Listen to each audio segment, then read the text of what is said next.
আসসালামু আলাইকুম। Hello guys, কেমন আছেন সবাই? আলহামদুলিল্লাহ, আমি সবাই ভালো আছি। আপনাদের মাঝে আজকে নিয়ে এলাম কারফা মাছ।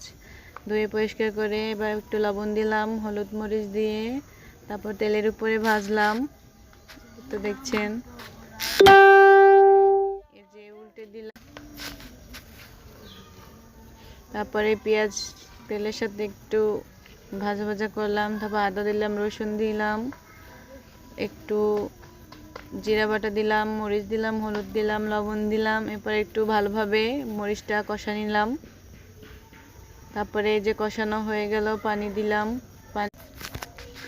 মাছ সুন্দর করে কষিয়ে মাছ ফুটন্ত পানির ভিতরে ছেড়ে দিলাম। দেখুন কত সুন্দর লাগছে দেখতে।